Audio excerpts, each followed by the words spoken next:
134. Persona. Chalcedon Position Paper, number 175, May 1994. The word persona has a curious history.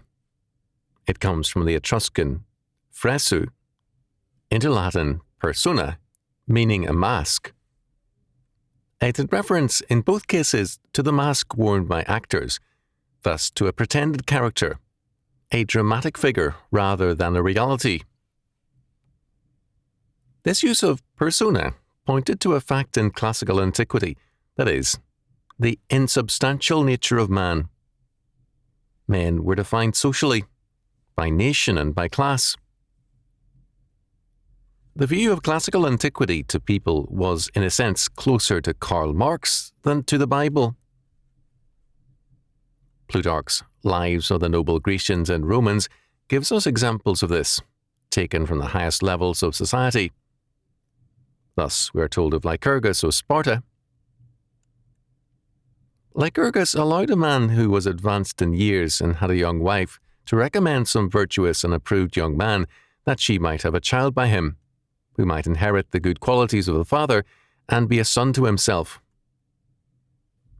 On the other side, an honest man who had love for a married woman upon account of her modesty and well-favouredness of her children might, without formality, beg her company of her husband that he might raise, as it were, from the plot of good ground, worthy and well-allied children for himself. And indeed, Lycurgus was of a persuasion that children were not so much the property of their parents as of the whole commonwealth, and, therefore, would not have his citizens begot by the first-comers, but by the best men that could be found. The laws of other nations seemed to him very absurd and inconsistent, where people would be solicitous for their dogs and horses as to exert interest and to pay money to procure fine breeding, and yet kept their wives shut up to be made mothers only by themselves, who might be foolish, infirm, or diseased. As if it were not apparent that children of a bad breed would prove their bad qualities first upon those who kept and were rearing them, and well-born children, in like manner, their good qualities. These regulations, founded on natural and social grounds, were certainly so far from that scandalous liberty which was afterward charged upon their women, that they knew not what adultery meant. Arthur Hugh Clough, editor, Plutarch's The Lives of the Noble Grecians and Romans, New York, New York, Modern Liberty, 1932, page 61. Some might object to this and maintain that the Athenians were not given to the practices of Sparta. In answer to this, one need only examine Plato's Republic and its belief that the philosopher kings should have access to all women. Turning to the Romans, Plutarch reported of Cato the Younger, "It is thus related by Thrasea, who refers to the authority of Munatius, Cato's friend and constant companion.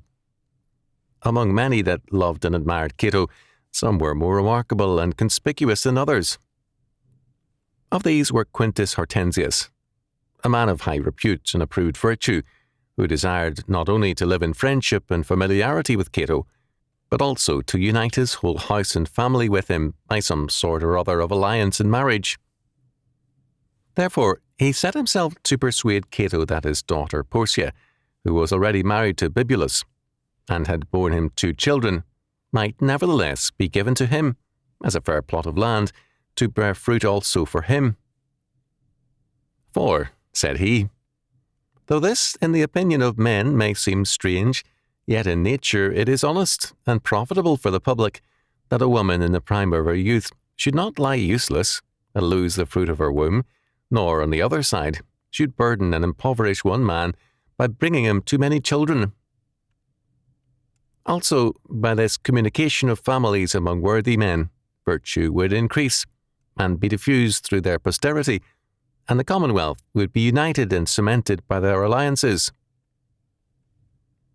Yet, if Bibulus would not part with his wife altogether, he would restore her as soon as she had brought him a child, whereby he might be united to both their families.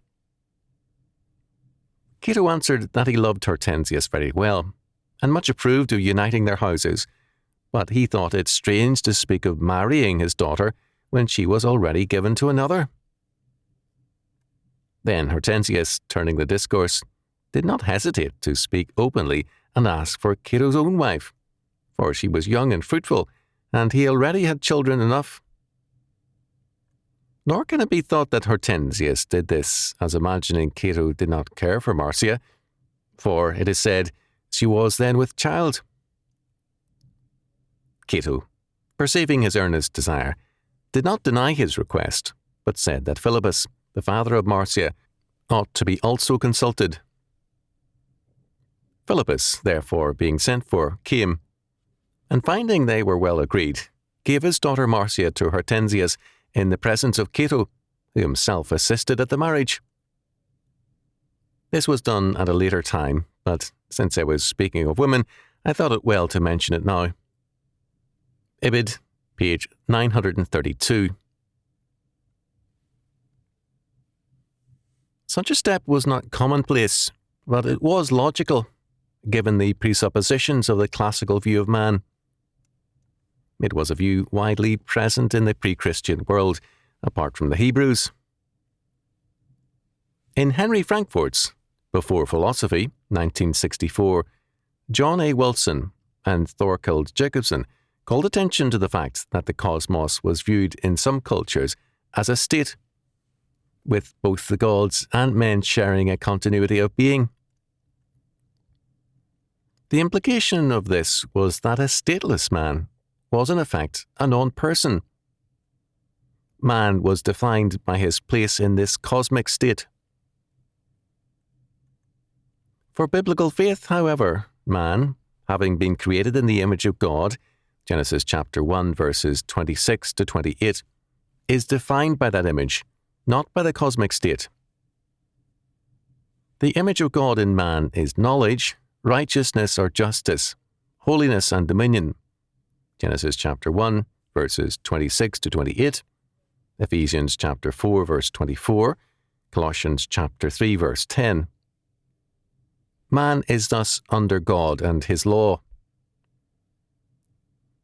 For non-Christian man, the universe is one continuous being, with gradations of being, but no law from above.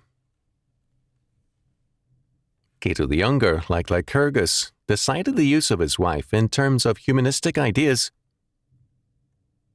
Any Christian or Hebrew would have been governed by God's law. In either case, the concept of the person differs. For the Roman, a person, philosophically, is a mask being worn at a particular point in time and space. For biblical faith, a person is a creature of God, created in his image, and subject to his laws. For the modern humanist, a man can choose his lifestyle in terms of his preferences, because no divine law can stand over him nor govern him. He sees himself as, philosophically, an evolutionary product, coming from below, and as a brief persona or mask worn by life and evolution. Because he wants freedom from his persona, he wants respect for the total environment, including rats, mice, and cockroaches. His environmental regulations protect them. They are manifestations of Gaia, Mother Earth. The early church took the word persona and defined it, not as a mask on an actor, but in terms of a hypostasis, from hupo, under, and histemi, to stand. There is one nature, physis, one substance, ousia, to the Godhead, and three persons. One of the greatest intellectual revolutions in the history of thought had taken place. People were no longer seen as temporary masks of being. Persons now were creatures made in the communicable attributes of the triune God. A wife or daughter could no longer be legitimately disposed of at will. The law of God was now the source of government over all things. This was a revolution in thinking that set the Christians against the world. Previously, this reference of all things to a supernatural order had been the mark of a troublesome people whom the Romans disliked and found pestilential. Now the Christians far exceeded the Jews in their challenge to classical thought. The primary reference of persona was now to God, 3 persons, Father, Son, and Holy Ghost. On the created level, man alone possesses personhood or personality in a created and derivative sense, derived from God's creative act. In Hebrews chapter 1 verse 3, the express image of his person is in the Greek hypostasis, substance or person. Another Greek word to express the Latin persona was prosopon, used in 2 Corinthians chapter 4 verse 6. The glory of God in the face of Jesus Christ. Almost at once the New Testament was using Greek words, and, by implication Latin, to express biblical concepts. There were later disputes between the Greek and Latin churches as to which word, hypostasis or persona, was more accurate. Because of this changed meaning, person could no longer mean a mask or an appearance, a temporary expression of things in the stream of life, but rather stood for an act of God, a creature with a calling from God, and an eternal destiny, a life in heaven or hell. Being a person in the Christian sense thus meant a great responsibility and an accountability to God. The new meaning began in the eternal being of the triune God rather than in an accident of evolution, a Greek concept in origin. As Christianity grew, spread and prevailed to some degree over Europe and then in various parts of the world, attempts at redefinition set in. Sadly, some of the redefinition occurred within the Church. For example, L.W. Geddes in The Catholic Encyclopedia defined personality in terms of the concept of the self without reference to God. L.W. Geddes, Personality in the Catholic Encyclopedia, Volume 2, New York, New York, Encyclopedia Press, 1911, 1913, pages 727 to 729. Centuries earlier, the Church's position had been clearer.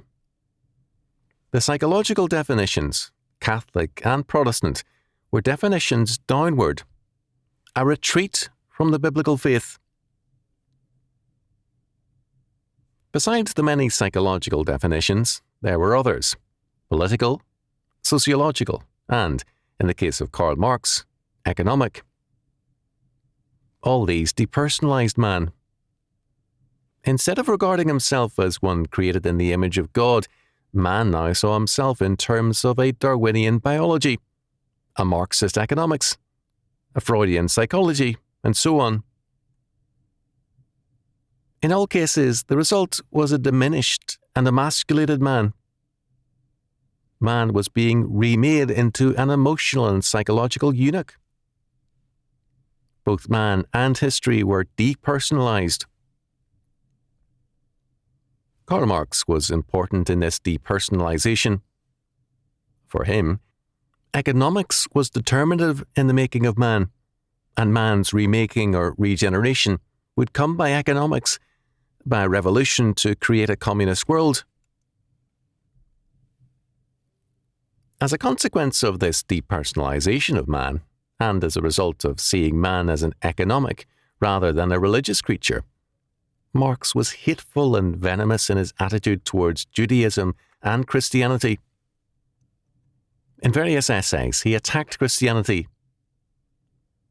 In the essay of A World Without Jews, he vented his savage hatred of Jews. Both Jews and Christians should abandon their religion and seek, as the ground of human unity, science. Karl Marx, A World Without Jews, New York, New York, Philosophical Library, 1959, page 3. Marx wanted a state professing no religion except its own statehood. Ibid, page 9. Because, for Marx, the definition of man did not come from God, his idea of society actually was closer to the anthill and the beehive. The end of alienation for him meant the end of personhood. Man would again be like the animals. Walt Whitman expressed this ideal very clearly. I think I could turn and live with animals. They are so placid and self-contained. I stand and look at them, long and long. They do not sweat and whine about their condition. They do not lie awake in the dark and weep for their sins. They do not make me sick discussing their duty to God. No one is dissatisfied. Not one is demented with a mania of owning things. Not one kneels to another, nor to his kind that lived thousands of years ago. Not one is responsible or industrious over the whole earth. Walt Whitman, Leaves of Grass, Songs of Myself, Part 32. Whitman was a city man. He did not know wild animals. What he is obviously describing are cows, domestic animals cared for by man, and his longing is for the end of personhood. As men today move in terms of Marx and Whitman, what we see is not the realization of a dream world, but a reversion to paganism, to barbarism, and to new depths of savagery,